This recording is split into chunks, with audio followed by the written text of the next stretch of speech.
Open book exam हो सके तो सीबीएसई कुछ साल में इंट्रोड्यूस करता है। आपको हम बता दें कि ये मेथड काम नहीं आएगा, बुक्स उसके पास रहेगा बच्चे के पास, पर बच्चा सॉल्व नहीं कर पाएगा।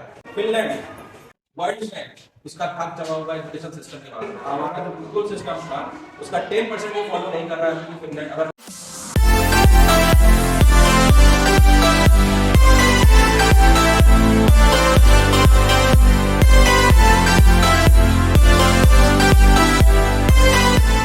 बच्चों का लेवल वाकई में इंक्रीज हुआ है, तो यानी कि बच्चे का मेमोरी बढ़ा है, यानी कि ब्रॉड लर्निंग बढ़ा है, यानी रटने की कैपेसिटी उसकी बढ़ी है।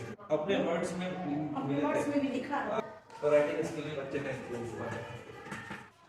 यहाँ पे ध्यान देने वाली बात यह है, broad learning is not a skill. Writing के साथ हम लोग स्किल को जोड़ते हैं।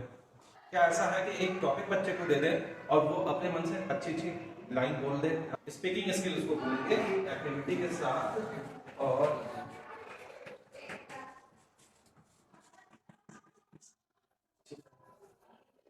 बट 21st सेंचुरी स्किल की अगर हम बात करें, 21st सेंचुरी स्किल में क्या क्या आता है?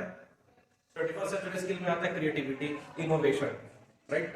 21st सेंचुरी स्किल में आता है डिजिटल नॉलेज होना चाहिए, टेक्नोलॉजी का नॉलेज होना चाहिए। तो क्रिएटिविटी की हम लोग बात करते हैं, ब्लूम्स टैक्सोनॉमी में क्रिएटिविटी सबसे टॉप पे थी। हमने जो मीटिंग हुआ था उसमें हमने देखा भी था।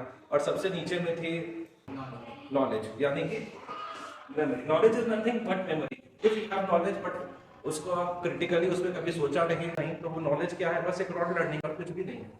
और जब हम लोग सोचना शुरू कर देते हैं तो क्या होता है? तब असली ब्रेन का डेवलपमेंट शुरू होता है और सबसे टॉप पे होता है क्रिएटिविटी। तो क्रिएटिविटी कभी किसी चीज में देखने को मिला, कोई प्रोजेक्ट में देखने को मिला हो, या कुछ बच्चे ने अपने से कोई कोटेशन सुनाया हो, या बच्चे ने अपने से कोई पोएम सुनाया हो।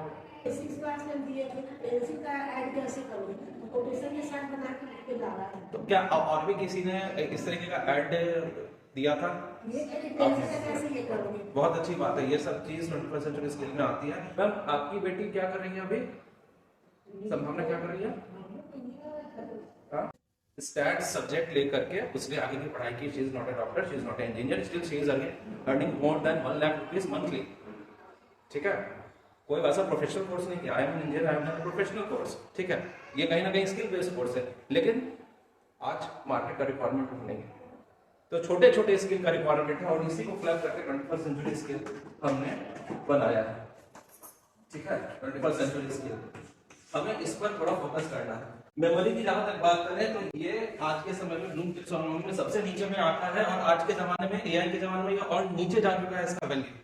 ओपन बुक एग्जाम के बारे में कल रात में डिस्कस हो रहा था, राइट। एक जगह हम लोग गए थे, रात को 9 बजे डिस्कस हो रहा था कि ओपन बुक एग्जाम हो सके तो सीबीएसई कुछ साल में इंट्रोड्यूस करते हैं।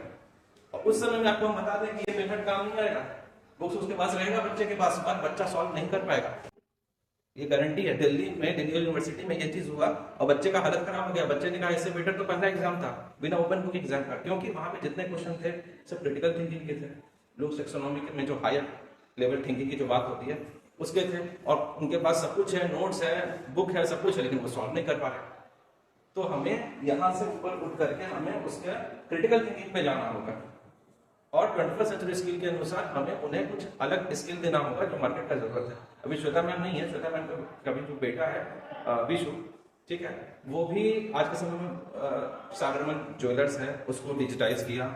इन्फेंट जेसेस है उसका पोस्टर्स वगैरह तैयार किया, उसको डिजिटाइज किया, उसका ऑनलाइन मार्केटिंग करवाया।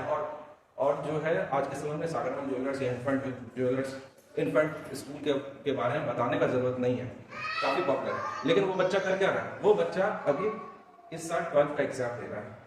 हमारे यहाँ बहुत सारे इंस्टाग्राम इन्फ्लुएंसर्स आए, उन्होंने वीडियो बनाया, ठीक है, और गए। इस बीच में बहुत सारे ऐसे इन्फ्लुएंसर्स भी मुझे मिले जो लाखों रुपए महीना कमा रहे हैं और वो भी लेवल की पढ़ाई कर रहे हैं। Just by using Instagram they are earning so much of money. तो इसका मतलब क्या? उनके पास क्या है? उनके पास कम्युनिकेशन स्किल है, बोलने का तरीका है, उनके पास डिजिटल स्किल है, वीडियो एडिटिंग का नॉलेज है, ठीक है। और ये चीज हमारे यहाँ मतलब खासकर पटना सिटी में मिसिंग है। तो क्या ये चीज इंट्रोड्यूस होना चाहिए? अगर आप लोगों से पूछे तो मेरे को पता है कि इसमें कुछ टीचर्स हैं जिन्हें वीडियो एडिटिंग आता है, इनका कम्युनिकेशन स्किल उन्हें आता है, पर हमने सब्जेक्ट में इंटीग्रेट नहीं किया। हम अभी भी मैकॉले के एजुकेशन सिस्टम को ही फॉलो कर रहे हैं। This is the reality. क्या बच्चे को हम क्रिटिकल थिंकर बना रहे हैं? या फिर चीजों को बस रटवा करके एग्जाम पास करवा रहे हैं? रटवा करके एग्जाम पास करवा रहे हैं तो वो क्या बनेगा? वो कदर बनेगा। इससे ऊपर का लेवल उसका जा नहीं सकता। उसे जो बताया जाएगा ये चीज करना है, वैसे करना है, जब जॉब में जाएगा वो चीज करेगा, वैसे करेगा और उसका काम हो गया। हायर ऑर्डर थिंकिंग जो है वो नहीं हो पाएगा, थॉट्स जिसको बोलते हैं वो नहीं हो पाएगा। तो फिर इस चीज को बदलना है और इसी चलते आप लोग को ज्ञान इस चीज को बदले कैसे, ठीक है। तो क्या आप लोग बता सकते हैं कि अभी हमारे एजुकेशन सिस्टम में क्या क्या प्रॉब्लम्स हैं और कैसे अभी भी हम लोग मैकॉले एजुकेशन सिस्टम को फॉलो कर रहे हैं, ब्रिटिश एजुकेशन सिस्टम को फॉलो कर रहे हैं? अच्छा, किसी को ये पता है कि गुरुकुल एजुकेशन सिस्टम कैसे अलग है ब्रिटिश एजुकेशन सिस्टम से? एक गार्जियन हमारे यहाँ आए थे, उन्होंने बोला था कि आपका स्कूल बहुत अच्छा चल रहा है सर, और स्कूल का बात करें तो स्कूल के मामले में आपका स्कूल बहुत अच्छा है। स्कूल का मतलब उन्होंने बताया ईसा का कुल, यानी कि ईसा के द्वारा बताए गए तरीके के हिसाब से जो आप पढ़ा रहे हैं उसके हिसाब से आपका स्कूल बहुत अच्छा है, इसमें कोई डाउट नहीं है। पर गुरुकुल की शिक्षा होनी चाहिए जो कि ना सिर्फ आपके यहाँ नहीं है बल्कि ज्यादातर स्कूलों में नहीं है। आखिर ब्रिटिश एजुकेशन सिस्टम में क्या कमी है, पहले है क्या और क्या कमी है, उसके बात करने से पहले हम कुछ डिस्कस करना चाहेंगे। आपने कभी ब्लॉब फिश के बारे में सुना है? Blob fish. अच्छा, आपने ईल के बारे में सुना है? ईल, ओके, ईल क्या है? तो आपने कभी ऐसे प्राणी को देखा है जिसके नजदीक में जाएंगे तो 600 वॉट का झटका लग सकता है? 250 वोल्ट पे हमारा यहाँ का काम करता है। इसका मतलब ये होगा कि इससे दुगना तिगना पावर का झटका लगेगा अगर उसके नजदीक में गए तो, और आप मर भी सकते हैं। कुछ ऐसे जानवर दुनिया में हैं जो हमने कभी देखा नहीं। ब्लॉब फिश देखिए, दुनिया का सबसे कहा जाता है सबसे क्रूर प्राणी ब्लॉब फिश। ऐसे ही कुछ है, ऑक्टोपस 3 हार्ट हैं, कुछ ऐसे जानवर हैं जिनके पास 5 दिल हैं, जिनके पास 8 हार्ट भी हैं। तो क्या मतलब अगर हम कहें कि ये प्राणी जो है थोड़े से अजीब हैं, ऐसा तो हो ही नहीं सकता। अजीब कहा आपने तो वो सही है, लेकिन ऐसा हो नहीं सकता, क्या ये कहना सही है? वैसे ही लाइफ की हम लोग बात करते हैं, एक रास्ता है द रोड नॉट टेकन, पढ़ाई होगा, एक रास्ता है जिस पे लोग चले हैं काफी, वहां का घास हट गया है, वो रास्ता बन गया है, तो चूंकि वहां से कई लोग गए हैं तो सभी लोग अब उसी रास्ते से जाते हैं। लेकिन उसके बगल का भी एक रास्ता है जो कि उससे शॉर्टकट है, जो कि उससे आधे से भी कम समय में रास्ता पार करा सकता है, लेकिन वहां पे रास्ता नहीं बना हुआ है, जंगल टाइप का है, कोई जानवर नहीं है, किसी तरीके का कोई वहां नुकसान नहीं है, बल्कि अगर उस रास्ते से गए तो आपको बीच बीच में अच्छे अच्छे फल मिलेंगे और शायद एक जगह खजाना भी सामने में मिलेगा, खजाना मिलेगा। आप उस रास्ते से जाएंगे तो ना सिर्फ आपको खाने पीने का दिक्कत नहीं होगा बल्कि आजीवन पैसे की भी दिक्कत नहीं होगा। लेकिन चूंकि उस रास्ते से कोई गया नहीं है तो इसका मतलब क्या हो गया, वो रास्ता अजीब हो गया, तो रास्ता गलत हो गया। कहना आसान है लेकिन प्रैक्टिकल लाइफ में जब जाएंगे तो हम लोग कुछ ऐसा ही कर रहे हैं, ठीक है। जो चीज किसी ने किया नहीं वो अजीब हो गया, या अगर सही रहता तो बाकी लोग तो फॉलो कर रहे होते, तो बाकी लोग क्यों नहीं फॉलो कर रहे हैं, राइट। तो सबसे पहले इस माइंडसेट को बदलना है कि जब तक हम ट्राई नहीं करते तब तक हम कह नहीं सकते कि वो रास्ता सही है या गलत है। इस आधार पर किसी रास्ते को सही या गलत नहीं कह सकते कि उस पर कोई नहीं चला। और एक बात बता दें कि आज के जमाने में कोई ऐसा रास्ता नहीं, कोई ऐसा जगह चीज नहीं है जो किसी ने नहीं किया, हो सकता है किसी एक ने किया।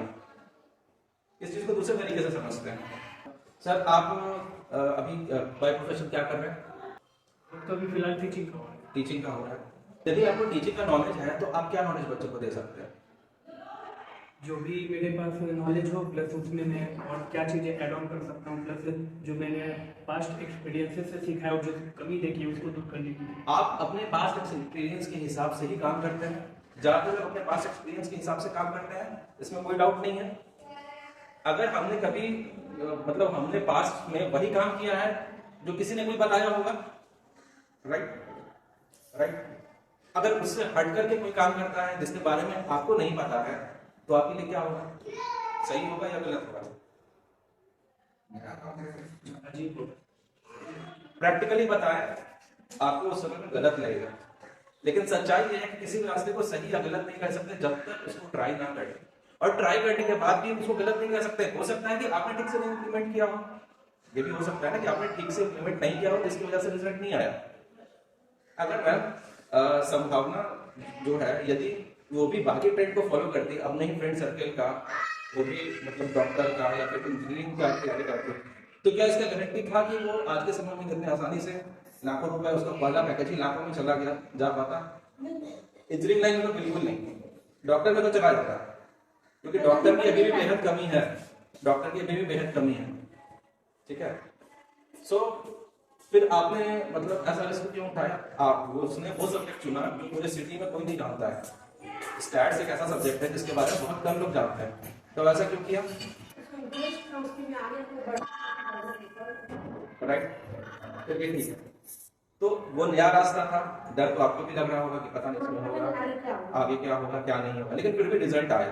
तो हमें अभी हम लोग जो भी डिस्कस करने जा रहे हैं, ये थोड़ा सा नया हो सकता है, बट विश्वास करिए कि ये पहले के जमाने में होता आ रहा था, गुरुकुल के समय में होता आ रहा था। गुरुकुल में ऐसी ही कुछ सिस्टम थी। आज जब मैक्रो एजुकेशन सिस्टम लागू किया गया तो उसको खत्म कर दिया गया, और मैक्रो एजुकेशन सिस्टम लागू करने का सिर्फ एक मकसद था कि उन्हें अलग चाहिए था। They didn't require IAS officers, they didn't require thinkers, think tank उन्हें नहीं चाहिए था, उन्हें आईएएस ऑफिसर्स नहीं चाहिए था डिसीजन मेकिंग का रोल बनाए, उन्हें एक अच्छा फॉलोअर चाहिए था। ठीक है, उन्हें लीडर नहीं चाहिए था, उन्हें एक अच्छा फॉलोअर चाहिए था। अब सिस्टम की खामियों पे हम लोग आते हैं, ब्रेन पे। तो हमने ये देखा कि बच्चे की मेमोरी पे फोकस हो रहा है, उसके क्रिएटिविटी और उसके क्रिटिकल थिंकिंग पे फोकस नहीं हो रहा है। अब आप सोचेंगे नहीं हमने तो कुछ तो करवाया है इन सब चीजों पर, तो ऐसा कैसे कह सकते हैं? जो भी सिगरेट पीने के फायदे बताइए, सिगरेट पीने से क्या क्या फायदा होता है? हो ही नहीं सकता, किसी भी चीज का सिर्फ नुकसान हो ही नहीं सकता, हो ही नहीं सकता। आप इसे कौन बता सकता है सिगरेट पीने का फायदा? कुछ लोग बोलते हैं कि उसको थोड़ा रिलीफ मिलता है, feel good, gratification, feel good. इससे जो केमिकल्स होते हैं ब्रेन में, ब्रेन तक जाते हैं और ब्रेन को वो रिलैक्स कर देते हैं, तो अच्छा महसूस होता है, तो ब्रेन को रिलैक्स करता है, तो एक उसका एक फायदा है। लेकिन इसका नुकसान, इसका नुकसान लंग्स को डैमेज, कैंसर, फेफड़ा काम करना बंद कर देगा और जल्दी अल्लाह को प्यारा हो जाएगा। ठीक है, तो ये बहुत बड़ा डिमेरिट है इसका। इसकी कुछ मेरिट्स हैं जो कि थोड़ी देर के लिए आपको कुछ करता है, तो किसी भी चीज का मेरिट भी होता है। तो क्या आपने अपने बच्चे को बताया कि हाँ ये काम मत करो क्योंकि इसकी ये अच्छाई है लेकिन ये बुराई है, और अच्छाई से ज्यादा इसमें बुराई है? आपने ये तरीका बच्चे को बताया या फिर ये बोला ये काम मत करो क्योंकि ये बुरा है, इसमें ये बुराई, इसमें ये बुराई, इसमें ये बुराई, इसमें ये बुराई?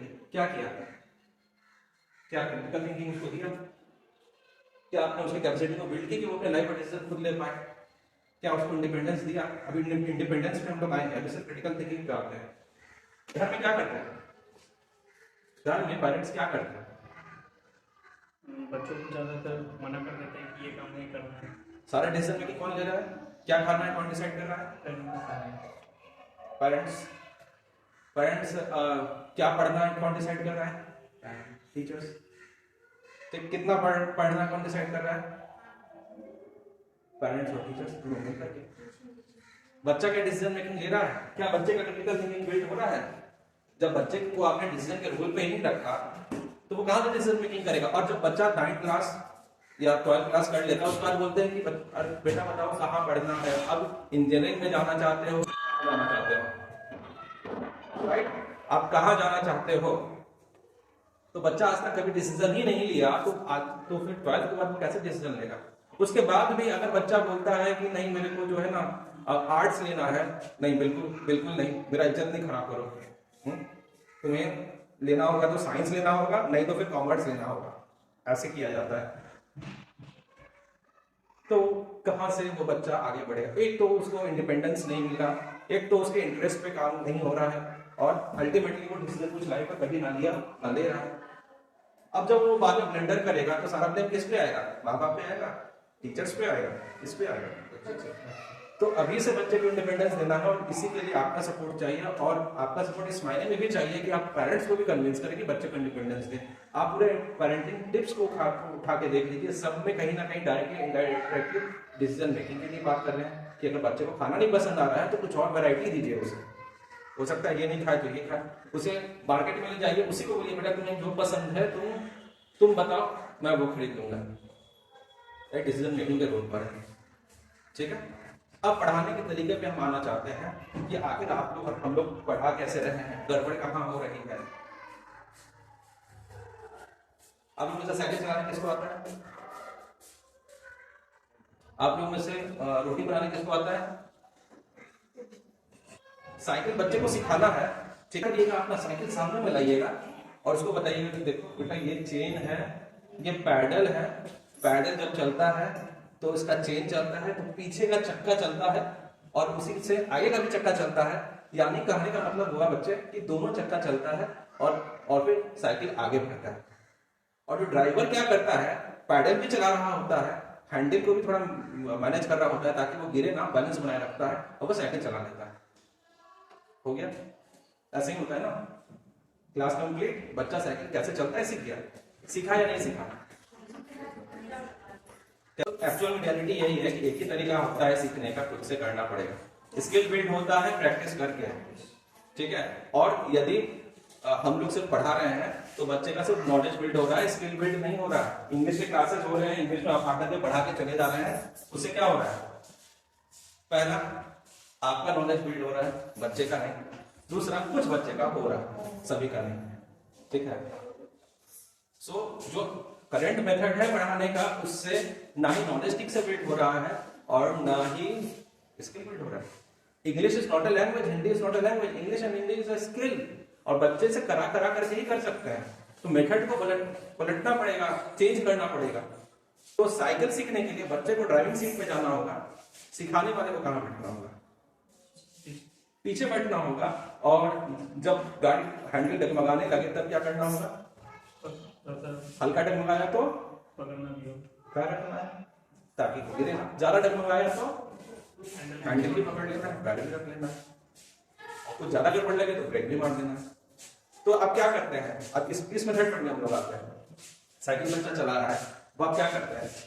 पहले ही जैसे ही उसने पेडल मारा, ठीक है, गिरने लगा, आप टोकते हैं नहीं, ऐसे नहीं, ऐसे करो, या फिर कुछ देर उसको करने देते हैं और उसके बाद जहां लगता है वहां टोकते हैं, उसको इंडिपेंडेंस देते हैं खुद से सीखने का। बस आप ये कोशिश करते हैं कि वो गिरेगा। कौन सा तरीका है?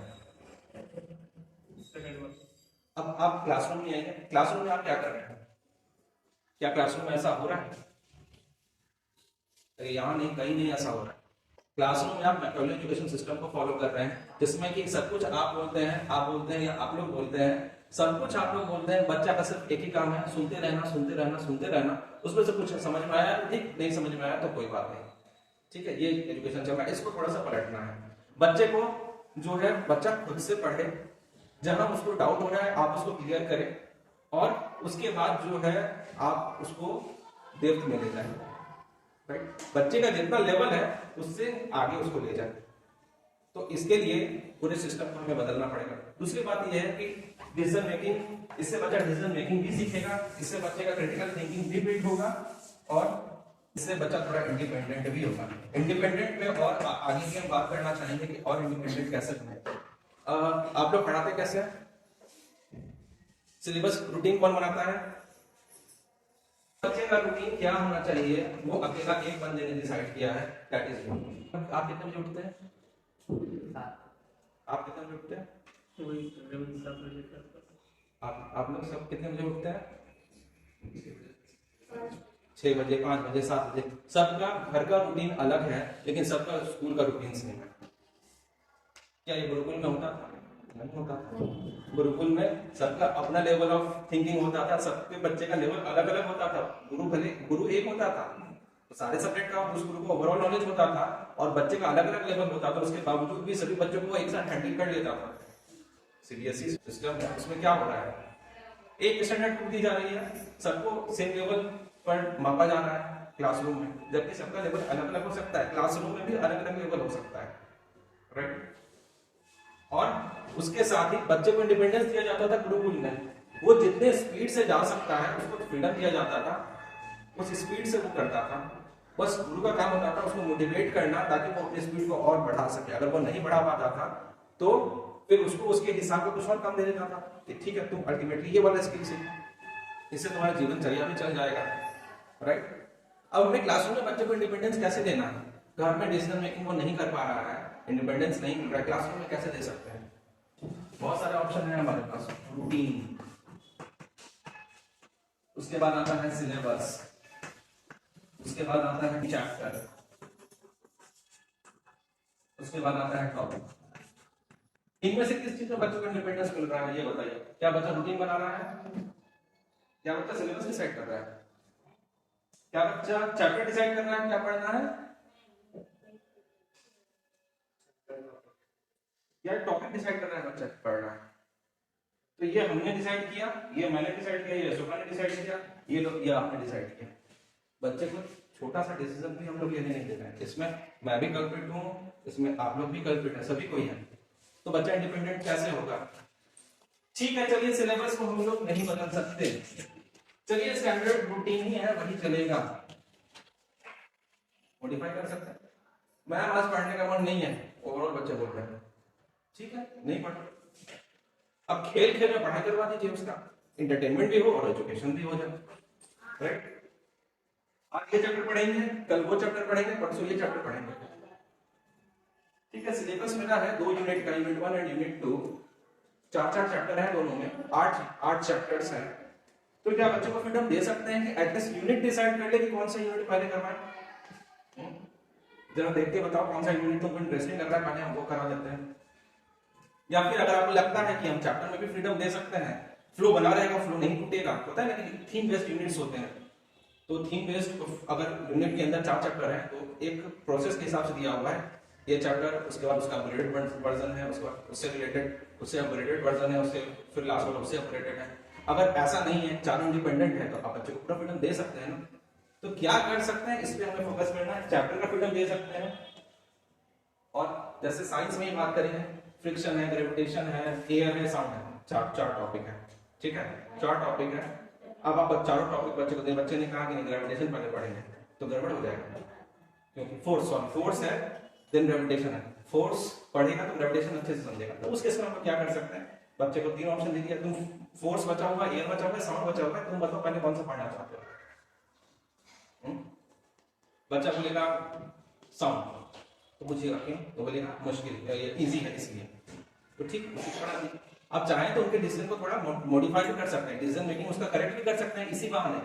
कैसे? देखो अभी समय बहुत बचा हुआ है, सो ईट द फ्रॉग रूल के हिसाब से मुश्किल काम पहले करना चाहिए। ईट द फ्रॉग रूल देख लीजिएगा कभी, ईट द फ्रॉग रूल क्या होता है, ईट द फ्रॉग क्यों बोलते हैं ये भी देख लीजिएगा। मुश्किल काम पहले करना चाहिए, क्योंकि हमारे पास समय बहुत है, और लास्ट मोमेंट में ये थोड़ा सा रटने वाला टॉपिक भी है और इसमें समझना भी ज्यादा है। लास्ट मोमेंट में करेंगे तो थोड़ा प्रेशर हो जाएगा। तो जैसा तुम लोग बोलो कहोगे तो बाद में भी पढ़ा देंगे, हमको क्या दिक्कत है, समय देना तो हम स्पीड से निकाल लेंगे, क्या दिक्कत है, दिक्कत तुम लोग को आ सकती है। तो इस तरीके से उन्हें डिसीजन मेकिंग भी हम सिखा रहे हैं। तो बहुत सारी अपॉर्चुनिटी है जो आप दे सकते हैं। अंग्रेज चले गए, अंग्रेजी छोड़ गए, साथ में अंग्रेजी शिक्षा व्यवस्था भी छोड़ गए, और इनफैक्ट देखा जाए तो government of India act 1935, police, IPC, CrPC, CPC, police act, सब ब्रिटिश सिस्टम पर ही चल रहा है, पार्लियामेंट सिस्टम सब ब्रिटिश सिस्टम पर ही चल रहा है। तो वो सब हम लोग नहीं बदल सकते, but what we can change is the education system. और खुशी की बात यह है कि जो हमारा न्यू एजुकेशन पॉलिसी है, that is anti Macaulay, that is motivated from gurukul system. Gurukul system पर ही आधारित है। गुरुकुल सिस्टम वो बात नहीं करते कि 24 घंटा बच्चे वहीं रहता है, 24 घंटे नहीं रख सकते, लेकिन 8 घंटे या 6 घंटे बच्चे हमारे यहाँ रह रहे हैं, तो 6 घंटे तो गुरुकुल से जुड़ी हुई शिक्षा तो दे सकते हैं ना, दे सकते हैं। गुरुकुल सिस्टम में और होता था, जो कि न्यू एजुकेशन पॉलिसी ने भी कहा है, स्टैंडर्ड जो डाइट होता है उसमें क्या होता है, चावल, दाल, सब्जी, सलाद, स्टैंडर्ड है 4, ठीक है। अच्छा, किसको खाने में 3 सब्जी पसंद है? वैरायटी तो चाहिए, लेकिन जरूरत से ज्यादा वैरायटी नहीं चाहिए। ऐसा आप रोटी से खा लेंगे क्या? एक दिन रोटी खा लेते हैं, एक दिन दाल खा लेते हैं, एक दिन सब्जी खा लेते हैं, वैरायटी चाहिए। एक साथ 5 तरीके का सब्जी दे देते हैं, सब्जेक्ट की जो वैरायटी बच्चे को दे रहे हैं इससे बच्चे को प्रॉब्लम आ रहा है। सब्जेक्ट वैरायटी से बच्चे को प्रॉब्लम आ रहा है। ठीक है, एक और एक्टिविटी से समझते हैं। आप क्या दौड़ते दौड़ते खा सकते हैं? खाना भी खा रहे हैं, दौड़ रहे हैं, नुकसान हो जाएगा, प्रॉब्लम हो जाएगा। आप दौड़ते दौड़ते पढ़ाई कर सकते हैं। तो फिजिकली देखें या मेंटली देखें तो हम ये लोग एक बार में कितने काम कर सकते हैं? एक बार में। लेकिन फिर भी फोन से बात करते हुए गाड़ी तो चला लेते हैं, एक बार में दो काम कैसे कर रहे हैं? एक साथ दो काम करके देखिएगा, आप नोट करिएगा कि वो दोनों काम में से ये काम जैसे ही कंप्लीट होता है आपके अंदर ऑटोमेटिक स्ट्रेस बढ़ा हुआ रहेगा, प्रेशर बढ़ा हुआ रहेगा। गाड़ी चलाते हुए भी अगर आप फोन से बात कर रहे हैं तो आप जब फोन डिस्कनेक्ट होगा तो उसके बाद आप देखिएगा कि आपके अंदर पहले से चिड़चिड़ाहट बढ़ गई, थोड़ी सी बड़ी हो लेकिन बढ़ेगी। राइट और रॉन्ग?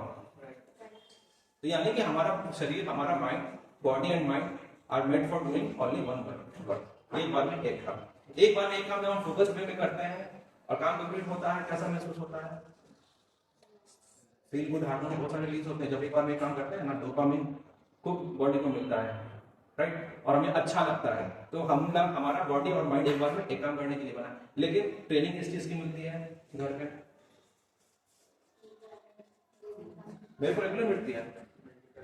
चीज का जो बीमारी है, एक बार मतलब एक काम कर रहा हो तो कुछ बात ही नहीं सुनेगा।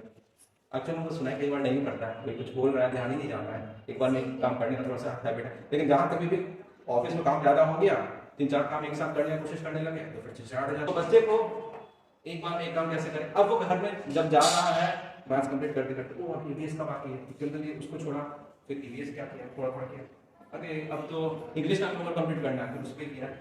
तो बच्चा मार खाने, डांट खाने से बचने के लिए सबका होमवर्क थोड़ा थोड़ा करता है। या फिर कुछ बच्चे होते हैं जो एक बार में एक काम करने पर फोकस होते हैं, वो 1-2 सब्जेक्ट कंप्लीट करते हैं और छोड़ देते हैं, और बाकी बच्चे तो सब कुछ छोड़ देते हैं। हो ही नहीं सकता कंप्लीट, कैसे करें? मेरे से नहीं हो पाएगा। क्यों? क्योंकि उस पर होमवर्क का लोड बहुत ज्यादा है। तो इसको कैसे सही कर सकते हैं? कंसंट्रेशन बच्चे का बढ़ाना है तो उन्हें एक बार में एक काम करने के लिए मोटिवेट करना पड़ेगा, और इसके लिए जरूरी है कि उन्हें एक ही सब्जेक्ट का होमवर्क मिले। नहीं, बच्चा फिर बोर हो जाएगा। दिन भर एक ही काम कर सकते हैं क्या? एक ही टॉपिक पे आप कितने देर पढ़ा सकते हैं? विदाउट एक्टिविटी आई थिंक 1 घंटे और 10 मिनट के बाद से इंटरेस्ट खत्म होना शुरू हो जाएगा, और विद एक्टिविटी यदि कराते हैं तो 2 पीरियड आराम से ले जा पाएंगे, उसके बाद से फिर आपका खुद का इंटरेस्ट खत्म होना शुरू हो जाएगा। राइट, ऐसा ही होता है सबके साथ में। तो वैरायटी तो देना है, लेकिन पहले से वैरायटी को कम करना है, यानी लिमिटेड रूटीन में ऐसा मॉडिफाई करना है कि एक दिन में 2 या 3 ही सब्जेक्ट हो, तो ऑटोमेटिक 2 या 3 ही सब्जेक्ट का होमवर्क भी जाएगा। ठीक है। दूसरी बात यह है कि 21st सेंचुरी स्किल बहुत जरूरी है, जैसा कि मैंने डिस्कस किया कि बच्चे को आज के समय में कम्युनिकेशन स्किल आना चाहिए, टेक्नोलॉजी का एक्सपोजर होना चाहिए, और क्या कहते हैं, क्रिटिकल थिंकिंग होनी चाहिए।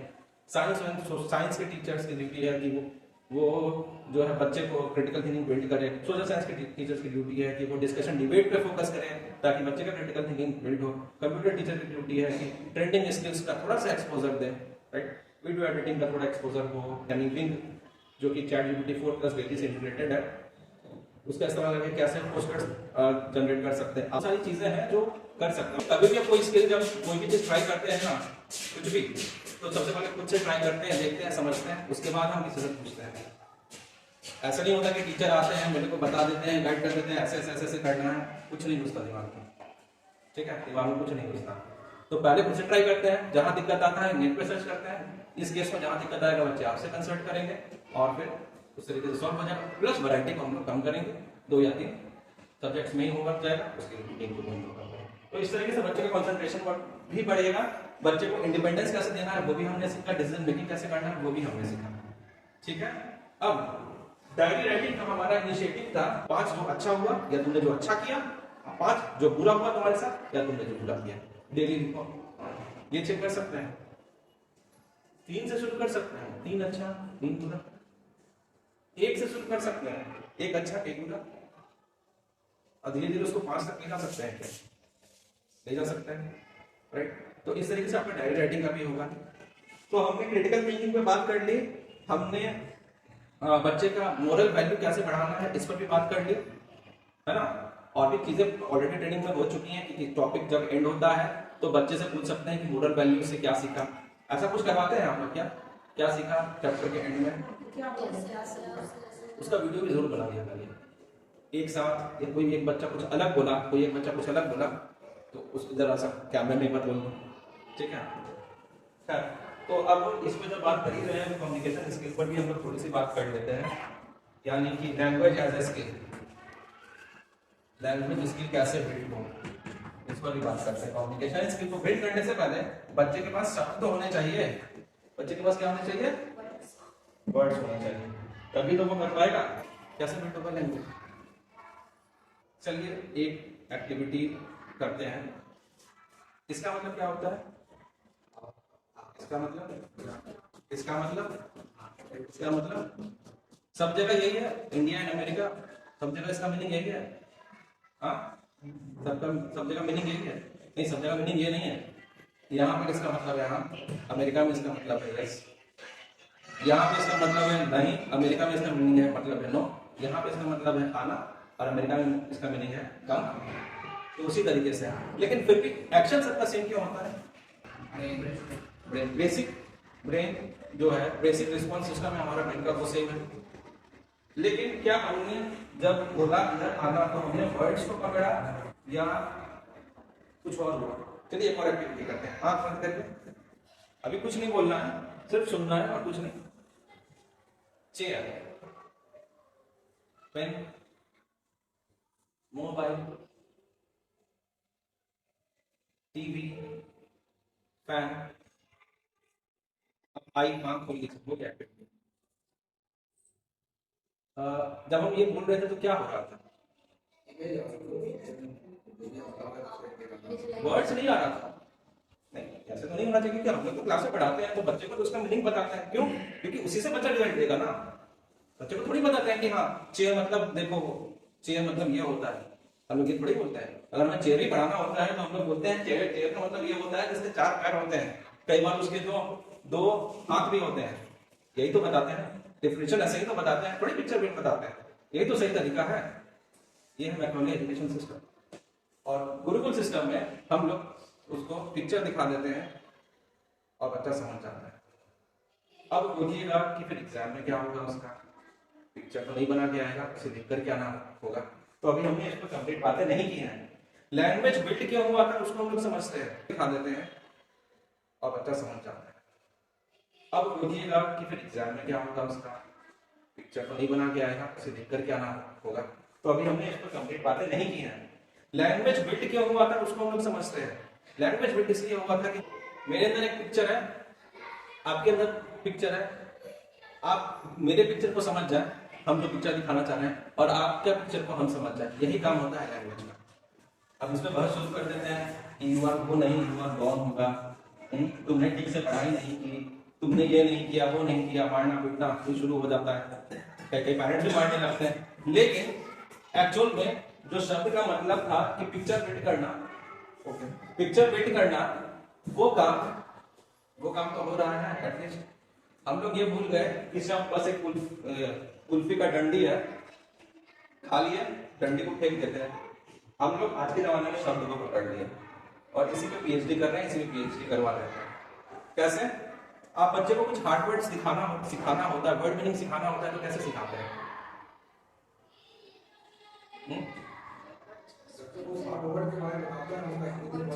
बस हिंदी बताते हैं, हो गया। पिक्चर तो नहीं जनरेट करवाते। क्या आपका फोकस होता है कि जब हम बताएं तो बच्चे के अंदर पिक्चर जनरेट हो जाए?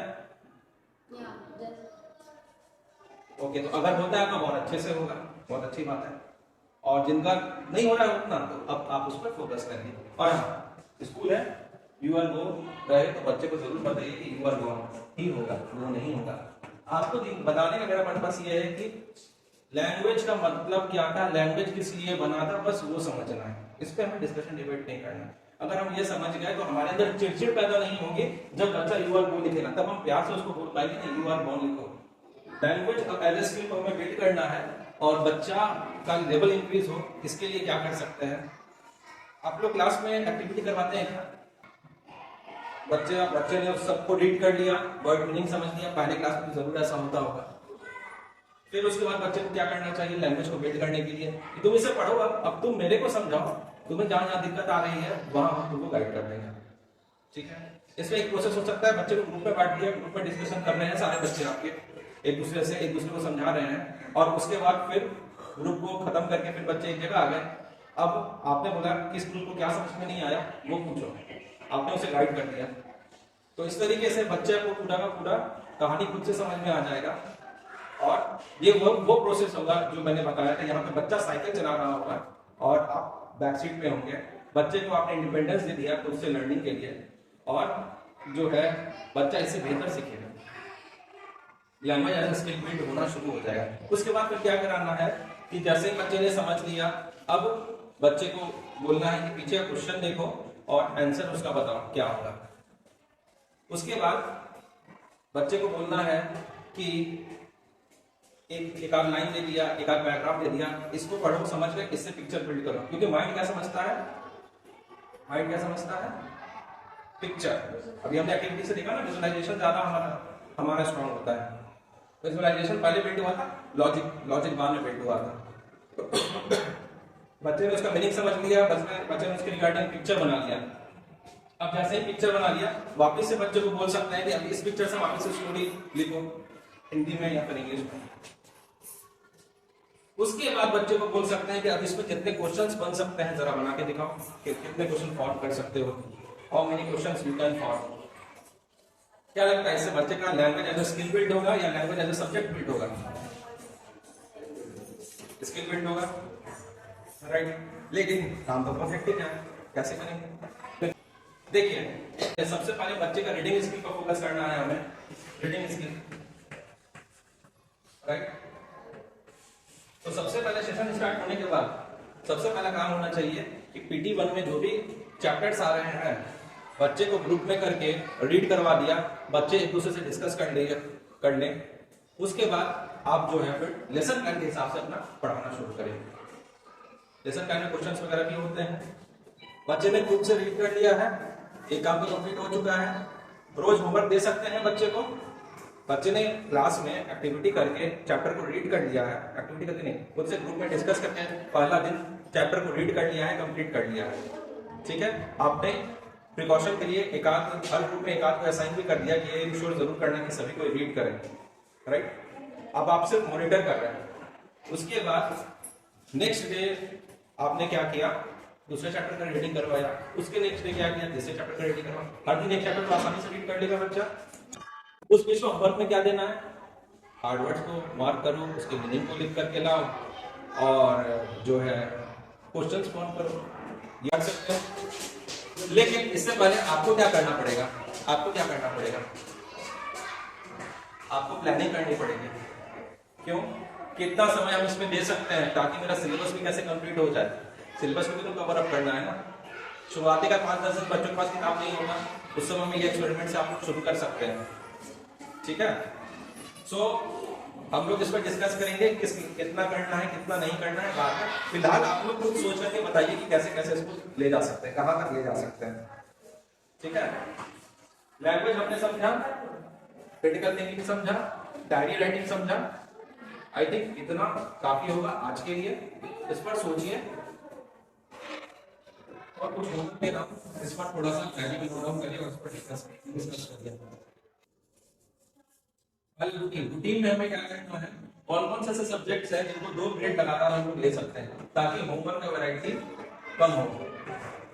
शॉर्टकट मिलते हैं ताकि होमवर्क का वैरायटी कम हो। इसमें कौन से स्किल बेस्ड क्लासेस को ऐड कर सकते हैं, English spoken, mental maths, debate. दूसरा, टीचिंग मेथड में क्या बदलाव कर सकते हैं जिससे कि बच्चा साइकिल चलाए, राइडिंग साइकिल का एग्जाम्पल। तीसरा, डायरी राइटिंग में बदलाव करना है।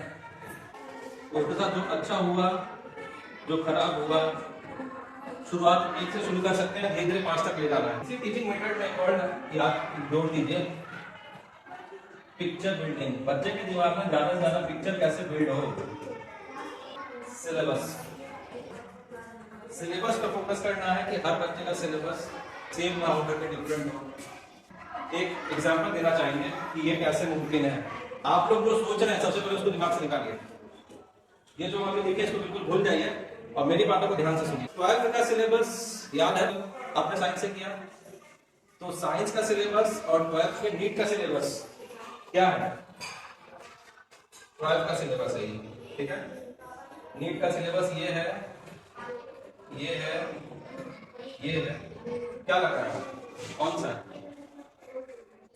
लास्ट वाला होगा, ठीक। अगर क्वेश्चन के लेवल को भी हम सिलेबस में ही ऐड कर लें तो सिलेबस दुगना हो जाएगा, राइट और रॉन्ग? क्वेश्चन के लेवल को सीबीएसई का लेवल ये है और गवर्नमेंट गाइड बन रहा, ये भी बना रहा है, ये भी बना रहा है, तो फिर दोनों के सिलेबस में इतना लंबा गैप क्यों है? ये कॉम्पिटिटिव एग्जाम में भी होता है, बीपीएससी का सिलेबस काफी ज्यादा होता है, बहुत सारे टॉपिक्स ग्रेजुएशन में भी नहीं होते, वो भी पढ़ना होता है, बहुत सारे टॉपिक्स नहीं होते तो भी पढ़ना होता है। इतना लंबा गैप क्यों है? वाई? इसका मतलब ये हो सकता है क्या कि ये सिलेबस मिनिमम है जो सबको आना चाहिए और हमने इसे मैक्सिमम बना दिया। अब याद करिए, जब बच्चा 5 से 6 आता है तो अचानक बुक का बर्डन क्या हो जाता है? डबल होता है या नहीं? सोशल साइंस सिलेबस कुछ ज्यादा ही बढ़ जाता है, तो ओवरऑल अगर देखेंगे तो बुक का सिलेबस डबल। अब आप याद करिए, आप 10 से 11 तक है तो सिलेबस क्या होता है? साइंस वाले का 4 to 5 टाइम्स 10 टाइम्स बढ़ जाता है, कॉमर्स वाले का भी उतना ही लगभग बढ़ता है 4-5 टाइम्स, मतलब थोड़ा सा साइंस के मुकाबले थोड़ा सा कम रहता है, लेकिन दोनों लगभग उतना ही बढ़ता है। आर्ट्स का शायद डबल हो जाता है, डबल ही होता है ना, हाँ डबल हो जाता है, वो भी हम कवर अप कर लेते हैं। जैसे ही हमारा सिलेबस बढ़ा, अब हमारा माइंडसेट भी बढ़ जाता है, अब हम उसको भी कवर करने लगते हैं, अब वो सिलेबस भी लगता है कि नहीं आसान है, हो जाएगा। तो क्या है, हमारे माइंडसेट ने डिसाइड कर रखा है कि सिलेबस का लिमिट क्या है, और सिलेबस का लिमिट के लिए जो हमने बेंचमार्क अपने दिमाग में बनाया है, लेवल जो अपने दिमाग में बनाया है उसको बनाया है, इसके बारे में कोई सोच भी नहीं रहा। ये तो मिनिमम था, ये तो मिनिमम था। तो यहाँ पर भी जब हम सिलेबस की बात कर रहे हैं तो जो मिनिमम सिलेबस अशोका की तरफ से दिया गया है हम उसकी बात कर रहे हैं, और मिनिमम सिलेबस उतना तो करना ही है, लेकिन उससे ज्यादा कैसे जाए? बच्चे को किस तरीके से आगे के लिए तैयार करें? अब आगे के लिए तैयार करें, किस चीज के लिए तैयार करें? बच्चे की 12th की तैयारी क्लास 1 से कैसे हो इसके लिए तैयार करें। लेकिन कैसे? ओलंपियाड होता है, ओलंपियाड का सिलेबस क्या क्लास 1 के बुक के सिलेबस जितना ही होता है, टॉपिक शायद सेम रहते हैं ना, but level is increase. Why this is happening? क्योंकि सीबीएसई का जो सिलेबस है वो मिनिमम सिलेबस है और ओलंपियाड जो है उतने लेवल पर जो है सेटिस्फाइड नहीं होता है। तो क्या हम कुछ बच्चे को मिनिमम सिलेबस को छोड़ सकते हैं? बिकॉज उनका इंटरेस्ट ही कुछ और हो सकता है, हो सकता है वो इंस्टाग्राम से कमाना चाह रहे हैं, जितना हम कमा रहे हैं उससे दुगना। जीरो नॉलेज, सिर्फ स्किल है उसके पास, communication skill and basic video editing skill, just लाखों लाख कमाना है। तो वी डोंट नो वो कहाँ जाएगा, but what we can do is कि उसे जितना इंटरेस्ट है और उसका उतना या उससे थोड़ा ऊपर तक उसे ले जाना है, और उसका बेंचमार्क होना चाहिए, वो बेंचमार्क होना चाहिए जो कि हम आप लोग को बताएं, ठीक है। और कुछ बच्चे को उससे थोड़ा सा ऊपर निकालिए, कुछ बच्चे को यहाँ पे।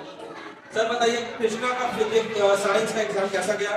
क्या उसने अपने लेवल को इतना कर दिया? सीबीएसई ने इस बार क्या किया है, कुछ सेट्स में लेवल को क्रॉस कर दिया, अपना जो बेंचमार्क है उसको क्रॉस कर दिया, लेकिन वो कर पाया क्योंकि वो इससे ज्यादा तैयारी कर रहा था। और कुछ बच्चों को थोड़ा सा एक्स्ट्रा ले जाइए, जिसमें हम लोग भी आप मदद करेंगे। बीच में 9-10 पे स्पेशल फोकस रहेगा मेरा, कुछ चीजें शेयर करते रहेंगे ग्रुप में। जीके पे मेरा स्पेशल फोकस रहेगा, जीके से रिलेटेड जो भी न्यूज़पेपर में आएगा हम शेयर करते रहेंगे। तो जीके के टीचर्स होंगे वो बच्चों को गाइड करते रहेंगे, तो बच्चे का लेवल बढ़ेगा, करंट अफेयर उनका थोड़ा स्ट्रॉन्ग होगा, तो हम लोग भी सपोर्ट करेंगे। बट बिना आपके कुछ नहीं कर सकते, हम किसी तरीके की कोई क्रांति नहीं ला सकते। रिवॉल्यूशन लाने की जो बात हम लोग बोल रहे हैं कुछ नहीं हो सकता जब तक आप लोग तैयार ना हो। तो ये है आपका होमवर्क। अब इस केस में जो प्रॉब्लम आने वाला है वो हम बता देते हैं क्या प्रॉब्लम आने वाला है। प्रॉब्लम आने वाला है बस एक, वो है clear. The route not taken, याद कर लीजिए,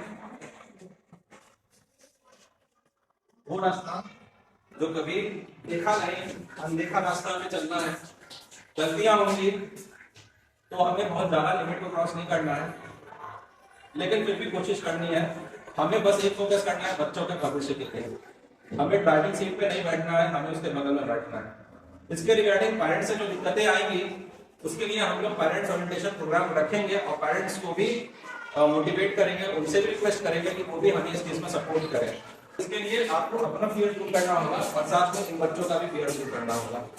चलिए एक कोशिश करते हैं समाज को थोड़े बदलने की, कोशिश करते हैं कि वो एजुकेशन सिस्टम को वापस लाने की जो इंडिया से काफी हद तक जा चुका है। और आपको हम बता दें, फिनलैंड नॉर्वेजियन कंट्रीज में फिनलैंड है। फिनलैंड हमारे एजुकेशन मॉडल को, जो हमारा पुराना एजुकेशन मॉडल है, उस पर काम कर रहा है और पूरे वर्ल्ड में उसका हाथ जमा हुआ एजुकेशन सिस्टम के बारे में। आप लोगों को पता है, ये जानकारी है कि उनके एजुकेशन सिस्टम को देखने के लिए लोग यहाँ से जा रहे हैं, ठीक है, अमेरिका को नहीं जा रहे हैं।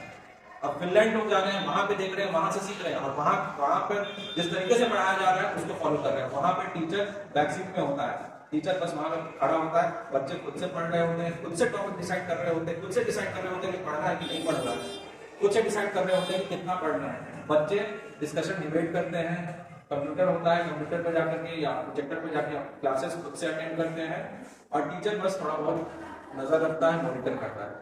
वहां से सिस्टम शुरू हो चुका है। बट हमको विश्वास दिला दे आपको कि हमारा जो बिल्कुल सिस्टम था उसका 10% भी फॉलो नहीं कर रहा है फिनलैंड। अगर हम उसको वापस से ले आए तो वापस से इंडिया में क्रांति आ जाएगी। आप लोग कभी ठंडे दिमाग से सोचिएगा कि इंडिया का ब्रेन बाकी से क्यों अलग है। नासा में 90% साइंटिस्ट, अब शायद थोड़े कम हो गए होंगे, क्योंकि 5 साल पहले का डेटा है, 90% साइंटिस्ट इंडियन क्यों है? क्योंकि हमने, हमारे पूर्वजों ने जो माइंड बिल्ड किया उसका जो अंश हमारे अंदर आया वो अभी भी रिजल्ट दे रहा है, अभी भी रिजल्ट दे रहा है, ठीक है। मैकॉले ने जो सोचा था वो हम पूरी तरीके से नहीं कर पाया, सक्सेस नहीं हो पाया, राइट। सो उस पुराने एजुकेशन सिस्टम को थोड़ा वापस लाना है। अपना डर खत्म करिए, बच्चे का डर खत्म करिए। बच्चे को किसी तरह कोई भी दिक्कत आता है, किसी भी तरीके का सवाल आता है, तुरंत मेरे से कॉन्टेक्ट करिए।